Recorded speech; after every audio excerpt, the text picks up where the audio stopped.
Washington, JTA, Republicans seek alternative to Nazi candidate after he secures nomination. One headline reads, GOP House candidate in Illinois is a 9/11 truther, said Beyonce had ties to the Illuminati, another says.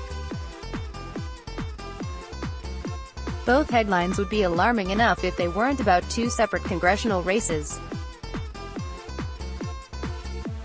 The emergence of fringe candidates as the top challengers in these two districts and elsewhere is giving Republicans headaches.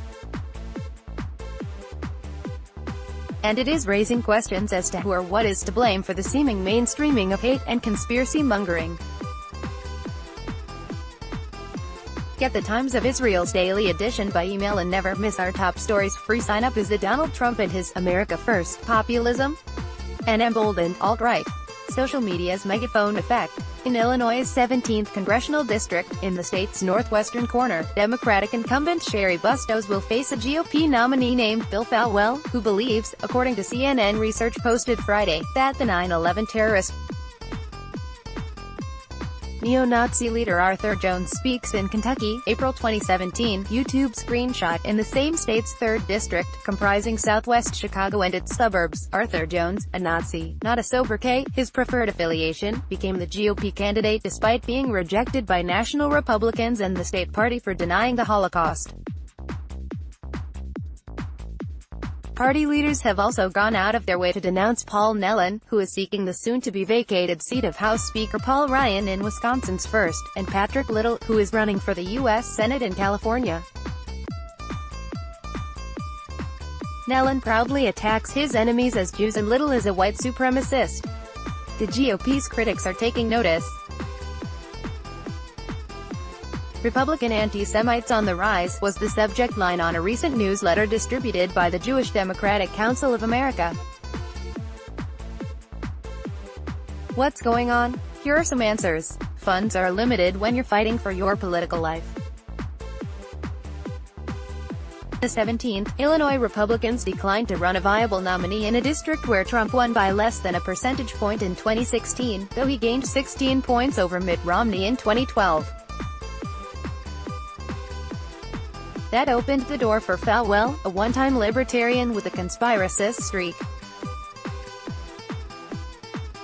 The Republicans' decision reflects a system in which both parties are strapped for cash and forced to prioritize some seats over others, leaving the same seats vulnerable to extremists who otherwise would never make the cut. Republicans are very much on the defensive this year, fearing a blue wave that will hand the House of Representatives back to the Democrats.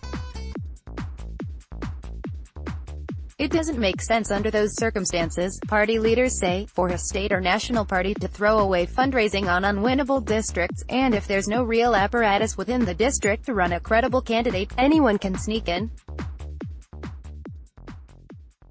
Matt Brooks, director of the Republican Jewish Coalition, screen capture, YouTube, with the map of competitive races so extensive this cycle, neither the national party or local parties have the luxury of working to attract candidates to run as a suicide mission in an unwinnable race. Matt Brooks, the Republican Jewish Coalition's executive director, told JTA in an email. JTA also has a query into the Illinois State Republican Party. Suicide mission, you say? Extremists like suicide missions. Mark Pitkovich, the director of investigative research at the Anti-Defamation League, says extremists have a long-standing tradition of lying in wait for establishment parties to abandon unwinnable primaries and then rushing in, often at the last minute to avoid legal counteractions, to seize the prize. And both major parties have been targets. The tactic dates at least to 1980 when Tom Metzger, a white supremacist, won the Democratic nomination in California's 43rd district comprising the San Diego area. Democrats ended up endorsing the Republican incumbent to keep Metzger out of Congress. He lost. They know they have no chance to win the congressional or senatorial seat they're running for, Petkovich said. But then they become the nominee, and for the rest of their lives they can use that major party nominee, for credibility or attention. The alt-right is emboldened. Nellen in Wisconsin and Little in California are not stealth candidates, not this time anyway.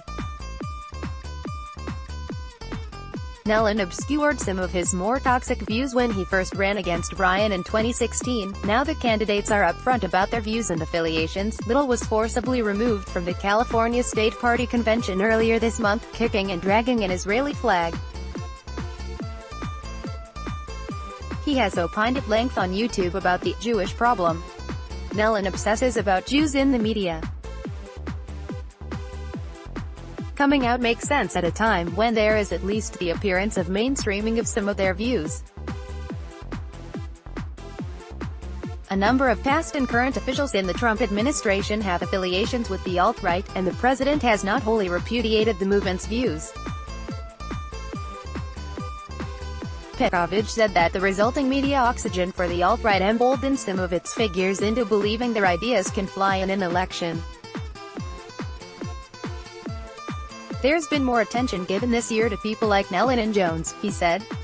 What to do? Nothing, said the RJC's Brooks. Bad apples are the price one pays for an open system. In a democracy, ballot access is sacrosanct and anyone can run. Wake up, the ADL's Petrovich said. Run party-sanctioned candidates even in unwinnable districts. This is true for both parties. Even if you can't win, it's never a good idea to not have a candidate for an important seat, he said. What if something happens to the opposition party incumbent which might make the contest viable? If you cede the ground, crazy people might come forward to take it and embarrass you.